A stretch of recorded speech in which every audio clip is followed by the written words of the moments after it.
écoutez-moi, je dis, je suis content.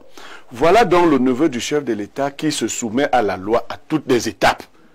Et il gagne ici, il finit de gagner. Et lui-même n'arrive pas à faire appliquer les décisions de justice. C'est bien. Ça veut dire donc que dans ce pays, on est en train de dire que la justice, elle n'a pas sa place. Oui, c'est ce qu'on est en train de dire. Le Chinois n'est pas le problème ici. Non, non, non. Qui donne le pouvoir à ce Chinois d'agir ainsi? Vous pensez que si un Chinois arrive à l'Est, il menace de tirer sur un huissier de justice, il compte sur la Chine? Il compte sur ses bras séculiers au Cameroun. C'est d'autres Camerounais qui lui disent « n'obéis pas ». Voilà tout le problème. Et ça nous inquiète. Ça nous inquiète. L'État s'effondre de cette façon-là. La justice prononce des jugements au sommet. Quand je soulignais, moi, je n'ai pas un problème de patronyme. Mais j'observe que le monsieur, lui, il décide de suivre la voie de la justice jusqu'à son terme. Il aurait aussi pu engager des gens pour dire qu'allons casser, allons tuer les... Non. Je vais me prévaloir de ma casquette de fils de... Non. Maintenant, il a des décisions de justice. Il a ça entre ses mains, il ne peut pas les faire appliquer. Et l'administration reprend le dessus. Et c'est ce que Limbilo veut souligner. Nos ministres, pour la plupart, dès que vous finissez avec la justice, ils font prévaloir une certaine force administrative qui se met directement au-dessus de la loi. Donc le ministre dit, ben, continuez. Il sort un arrêté. Il dit que allez faire telle chose. On dit que haute instruction. Toi, tu es encore qui? Pour dire, non, cette façon de fonctionner commence à poser problème. Mais à côté de cela, parfois ici, l'exploitation de l'or dans le code minier est bien encadrée. Tout à fait. Pourquoi on peut dire officiellement que les étrangers ne doivent pas exploiter l'or au Cameroun? Et nous voyons que c'est eux seuls qui sont sur le terrain. C'est-à-dire les gens prennent des permis d'exploitation, les riverains, les vendent aux étrangers et notamment aux Chinois. Et ce qu'on voulait éviter se produit. C'est-à-dire qu'on finish. Non, c'est qu'on ne peut pas contourner la loi de cette façon-là. Si on a dit que les étrangers ne doivent pas exploiter de l'or, et Limbilo, on te donne un permis d'exploitation, tu le vends, on l'annule. On l'annule. On l'annule parce que c'est à toi qu'on l'a remis et qu'on voulait préserver le bien local. Mais faut-il s'assurer quand on te remet, toi, Camerounais, que tu as les moyens de faire ça. Voilà. Si tu n'as pas ces moyens, on ne te le donne pas. Mais les gens, comme on achète tout, on vend tout. Quelqu'un vient, je suis riverain, on lui donne. On achète tout, on vend tout. Oui. On achète même les investitures. On achète tout, on vend tout. Dès que tu vas, tu achètes. On te donne tu vois le premier chinois. Celui-là, Wang, moi je voyais les noms comme ça dans les films chinois. Wang Yu. Donc Wang, il croit qu'il est dans un film chinois. Ce n'est pas un appel à la violence. Mais ce peuple est même devenu comment? C'est-à-dire que tu es dans mon village, tu es un chinois, tu prends l'arme, tu menaces de tirer sur un huissier de justice camerounais. Tu peux faire ça en Chine. On peut vous dire qu'un Camerounais a menacé de tirer sur un Chinois, un huissier de... C'est quand même terrible. Très bien. Professeur Mathias Eric Owanangini, nous reparlons de cette affaire ce dimanche. Professeur, ça fait quand même mal de savoir que les Camerounais ne peuvent plus normalement investir dans leur pays. Je n'ai rien à dire, je ne connais pas l'affaire. Ah bon? D'accord. Vous allez donc enquêter. Je vous propose cet exercice, hein, professeur. Alors, Robert Wafo, quel est le commentaire que vous faites de cette situation de Kambélé? Bon, disons, avec le récit que Maître Angoni a fait, là, je crois que si l'on s'en tient à ça, tout est clair. Il s'agit d'un abus qui a été perpétré, n'est-ce pas, contre l'entreprise Jams Avenir. Jams Avenir, parce que vous ne pouvez pas obtenir un permis de recherche, vous faites des études environnementales, vous faites venir, n'est-ce pas, des experts canadiens et puis bon, américains, vous déposez donc le dossier au niveau du ministère des Mines. Ce que vous attendez, c'est quoi? C'est qu'on vous signe le permis d'exploitation. Pourquoi on ne l'a pas fait? C'est quand même terrible. et que un Chinois en vienne à brandir ou alors à proférer des menaces aux autorités camerounaises après que le tribunal, n'est-ce pas, de première instance, la Cour d'appel de l'Est et la Cour suprême, après qu'ils ont rendu, n'est-ce pas, leur décision ferme, parce que quand on va aller au niveau de la Cour suprême et qu'on gagne, donc c'est clair que ça doit s'appliquer. Mais quand vous les voyez venir défier, n'est-ce pas, les autorités judiciaires, venir défier même les éléments de la police, vous devez comprendre qu'il y a quelque chose qui ne va pas. Mais je vais vous faire une révélation. Oui. Est-ce que vous savez que dans le cadre de la concession des terres en Afrique, la concession des terres aux Chinois, est-ce que vous savez que le Cameroun vient en tête? Est-ce que vous savez que 105 000 hectares de terre ont été concédés aux Chinois, ici au Cameroun? J'ai dit 105 000 hectares, ça dit 1,50 milliard de mètres carrés ont été concédés par l'État du Cameroun aux Chinois. Est-ce que les minerais d'or de Kambélé ne font pas partie de ces 105 000 hectares? Est-ce que votre village n'a pas été concédé aux Chinois? Moi, j'ai dit, mais allez enquêter. C'est ça qui est la réalité. Donc, maintenant que l'État du Cameroun nous dise, dans un souci de transparence, quels sont les sites qui ont été concédés aux Chinois? Parce qu'il y a une affaire dans cette affaire. Je dis bien 105 000 hectares de terre sur l'ensemble du territoire national ont été concédés aux Chinois. 105 000 hectares, c'est 1,50 milliard de mètres carrés. Vous êtes sûr de votre information? Je dis bien, je suis sûr. Ça m'a fait l'objet d'une publication dans Jeune Afrique. Je dis, monsieur Pata, ici, vous pouvez être comme ça, monsieur Pierre Léoni, mais vous pouvez être comme ça, qu'on a concédé. Mais écoutez, mais puisque... Mais, non, mais écoutez, ça peut être le cas. Et vous n'êtes pas au courant. Donc, il faut aller... C'est-à-dire, monsieur Pata, ici, on a une situation, ce qui se passe là. C'est-à-dire, les Chinois, c'est vrai qu'ils... Ils ont des bras sécurés ici. Mais je dis, enquêtez là-dessus.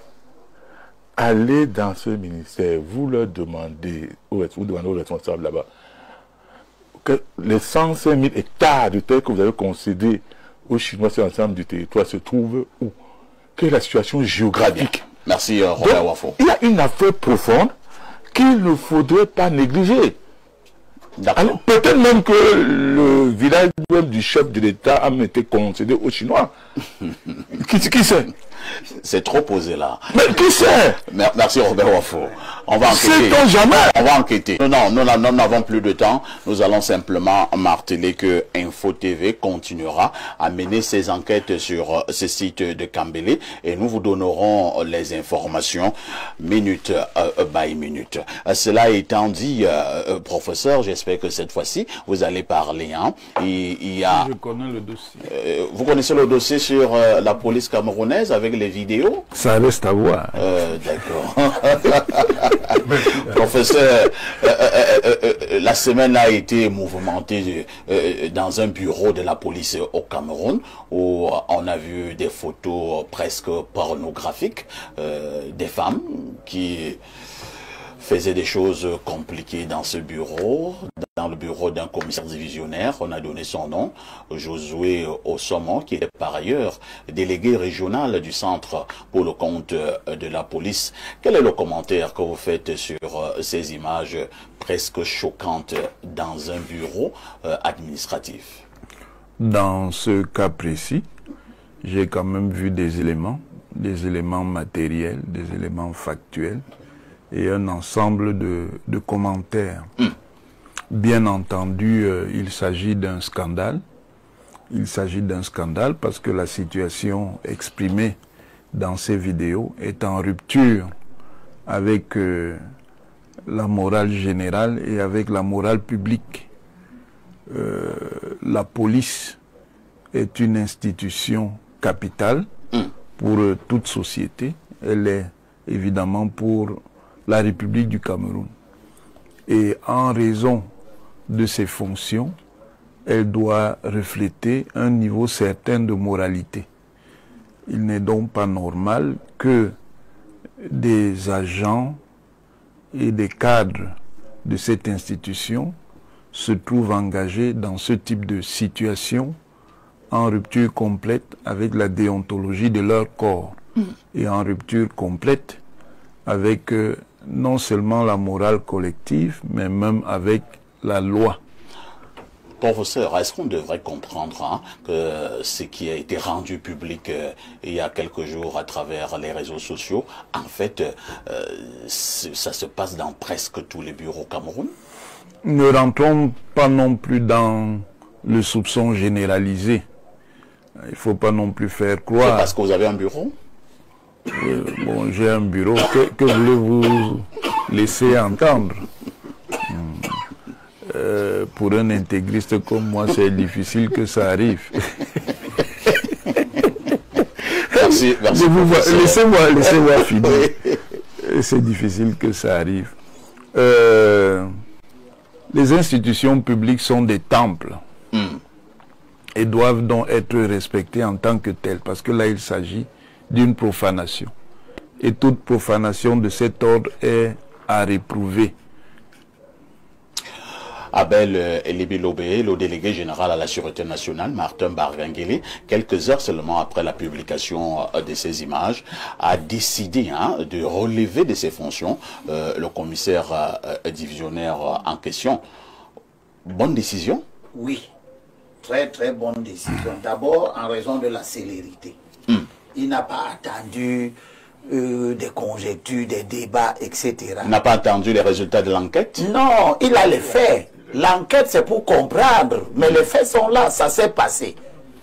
Donc, le délégué, ayant la certitude que cela s'est passé, qu'il ne s'agit pas d'images de synthèse, d'images fabriquées, certainement le délégué qui est un vieux policier a quand même probablement, je le pense, entendu, tu étais dedans, oui, tu étais dedans, oui, ça s'est passé dans le bureau, oui. Il prend donc des mesures conservatoires, mais qui sont des sanctions. C'est-à-dire qu'il enlève ces gens d'abord de leur fonction. C'est un début d'une action de redressement et de salubrité publique. Il a bien fait. Ce n'est pas ça qui est très important. Ça, c'est élémentaire. Ce qui est important, c'est de voir à quel moment ça se produit. Bah, d'abord, ça ne date pas d'hier. Parce que quand vous regardez ces images, vous voyez une date là-dessus. Ça date de plus d'un mois. Vous avez regardé les images? Oui, bien sûr. Le 5 juin. Voilà, ça date donc de plus d'un mois. Ça date, non, je vais dire ce que la Bible interdit. Elle nous interdit ces images. Non, c'est pas ça, elle nous interdit une pratique.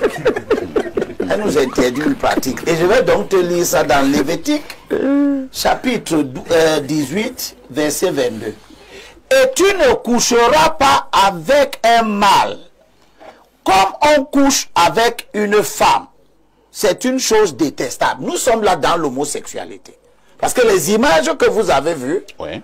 en plus de ce qu'il y a profanation des institutions, d'un bureau public, etc., en plus de ce qu'un acte de cette nature, même s'il était conforme à l'ordre naturel des choses, c'est-à-dire relations et bas sexuels entre hommes et femmes, à cet endroit-là, c'est déjà à reprouver.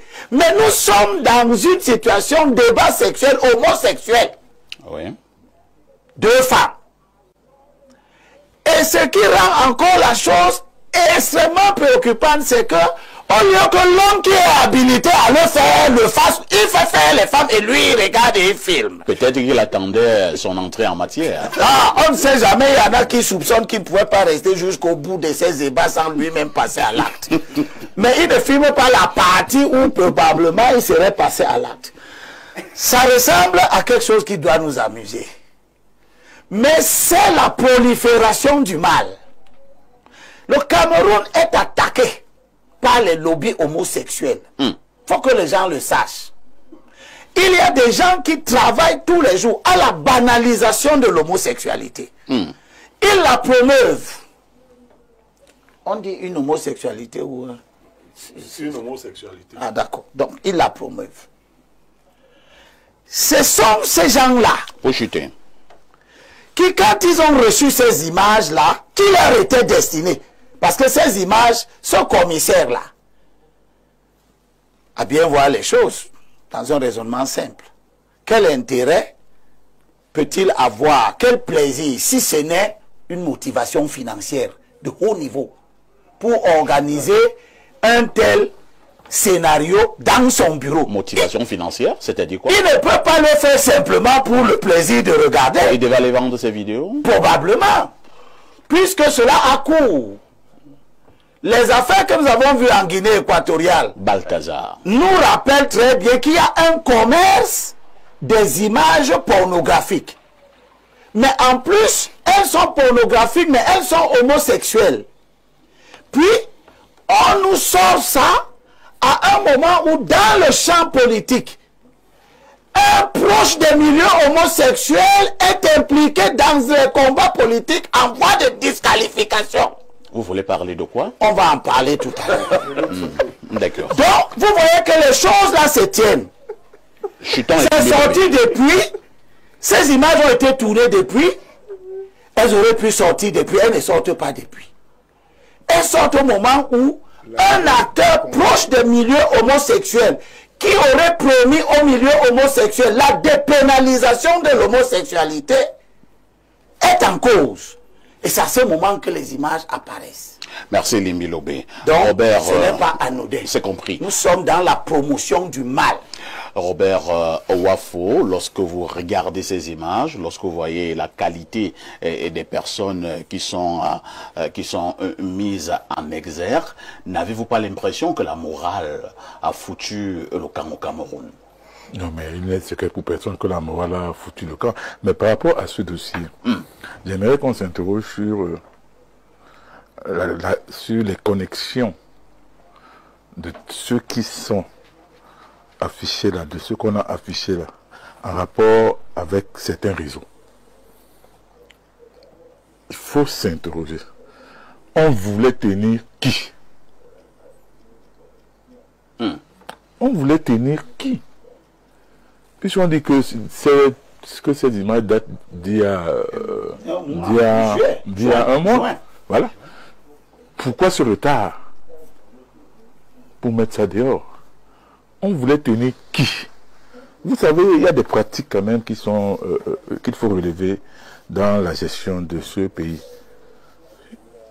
On peut vous filmer. Ou alors vous pousser à filmer pour après vous faire du chantage par rapport à un dossier quelconque. Tout ça c'est vrai. Parce qu'il ne faut pas exclure ça. Mais le type de la France qui est mort en commandant, le consul de la France qui s'est suicidé en commandant se suicide parce que il se livre à ce genre de choses, il y a des images et on va donc utiliser ces images pour le forcer à donner des visas aux gens. Tout à fait. Donc il faudrait explorer tout ça. Il ne faudrait pas seulement regarder ces images. Qu'est-ce qu'il y a derrière ces images? Pourquoi a-t-on attendu un mois avant de diffuser ces images? Donc, et moi je dis, manifestement, il y a plein de hauts responsables qui ne peuvent pas parler aujourd'hui ou qui se taisent parce qu'ils sont également tenus. On leur dit, si vous tentez, n'est-ce pas, de faire un petit virage. Nous avons vos images. Nous avons vos images. Et généralement, vous balancez ça dans votre inbox. Ils sont nombreux comme ça qui sont meurtris. Et quand on leur demande de faire quelque chose, et quand ils essaient de dire que bon, ok, je vais réfléchir, on dit fais très rapidement, sinon on met ça dehors. Ils sont nombreux dans... Et finalement, vous êtes tenus. Mais vous ne pouvez pas faire autrement. C'est-à-dire que les gens dirigent ce pays en multipliant les embuscades. Et c'est ce genre-là. Tu as raison, Waf, aussi te prendre une seconde, mais Haïti a posé un problème de fondement moral. Toi-même qui te laisses donc filmer, toi-même qui organise ça, même pour ton propre plaisir, l'effondrement moral commence là, pour arriver chez ceux qui vont organiser de te filmer pour éventuellement utiliser ça comme moyen de pression. Pourquoi nous avons aujourd'hui des gens qui organisent des ébats sexuels dans les bureaux? C'est ça le problème. Mais il y en a qui sont même tenus n'étant même pas dans le bureau. C'est-à-dire on place une caméra cachée. Et puis bon voilà. Ça peut être dans un hôtel. Ça peut être dans un hôtel, ça peut être n'importe. Donc moi je dis, nous sommes dans une situation où j'appelais ça à l'époque, il y a 3 ans et demi, le grand soir. Mais monsieur Abel, vous pouvez même être dans votre hôtel. Vous êtes seul. Il y a des caméras cachées. Et vous ne le savez pas. Et vous ne savez pas. Tout à fait. Et demain vous retrouvez votre nudité donc, à la place publique. À la place publique.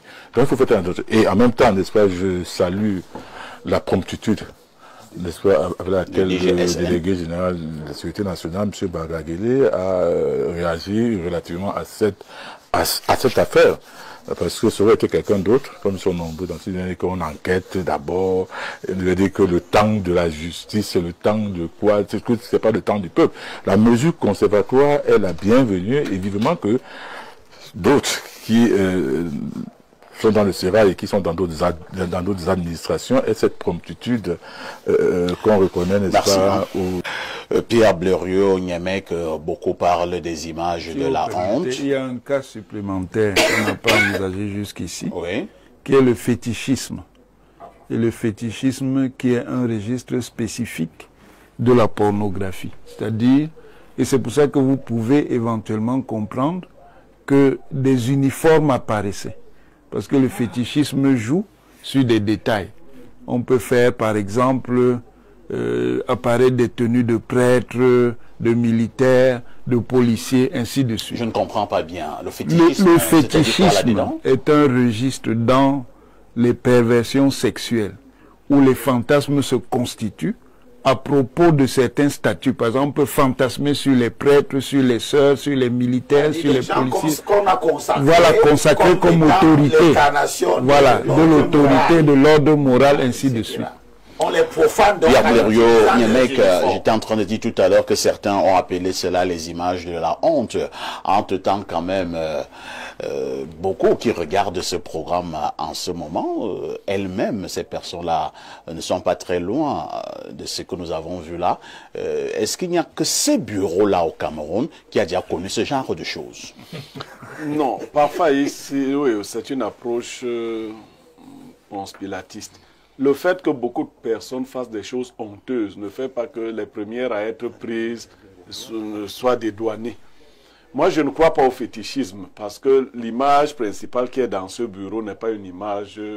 Avec la tenue de la police. Non, l'image qui est au sommet là-bas. Il y a une image au sommet là-bas. C'est l'image du président. C'est pas une image d'une moralité comme ça. Bon, de toutes les façons, je crois... Tu n'es pas allé au bout de tes propos. Oui, je ne suis pas obligé d'aller au bout de mes propos. Il a peur. Donc, oui, je dois avoir peur. Vous avez militarisé la ville. Donc, je pense simplement que ce qui se passe dans ce bureau, c'est ce qui se passe désormais au Cameroun en grande majorité. Ah bon? Oui, oui, oui. Si Onangini, lui, ne peut pas transformer son bureau, beaucoup de bureaux sont des choses comme ça. Et c'est pas aujourd'hui qu'il a commencé, ce monsieur. Ou d'autres collègues dans le même corps. Je quitte même pas le corps en question. Chacun est en train de vérifier si ces vidéos ne circulent pas encore, essayer de passer. C'est un peu ça. Parce que c'est... Vous imaginez, je vais vous dire que j'ai surpris un jour des hauts gradés ici et là qui disaient que leur souci n'était plus de recruter des femmes capables dans la police ou dans l'armée, mais de recruter du personnel qui va servir à ça. Ah bon? Oui, bien sûr. Vous voyez, est-ce qu'une vraie policière peut être lesbienne? Ça, c'est des femmes qu'on a ramassées dans cette affaire-là pour faire autre chose. C'est pas ça la moralité de ce corps-là. Est-ce qu'un vrai commissaire de police peut être un photographe? Non! Scène de pornographie? Non plus! Non plus! Donc, on est là, vous voyez, c'est des choses... Et une de ces femmes est commissaire. Hein? Voilà, et quand vous voyez des gens avec des formes bizarres, pas des formes pour la police en tout cas, c'est des formes pour des choses comme ça. Donc nous-mêmes on a perverti la société. Tout à fait. On va, pendant les épreuves physiques, on ne choisit pas les femmes pour leur qualité physique, Mais on les choisit pour leur forme protubérante. On dit que bon, voilà, parce qu'on voudra faire des sex tapes dans les bureaux le moment venu. Donc, Merci. bon, maintenant, le délégué, il a frappé, on est content. Mais pendant qu'il a frappé ceux qui ont été vus, ceux qui ne sont pas encore exposés, ceux dont les vidéos sont encore gardées au frais, parce qu'on vous a dit que celle-là a été gardée au frais plus d'un mois. Leur tour arrive, non, et ils ont déjà cédé. Non, la moralité publique disparaît tous les jours sous nos yeux. Tout à fait. Merci.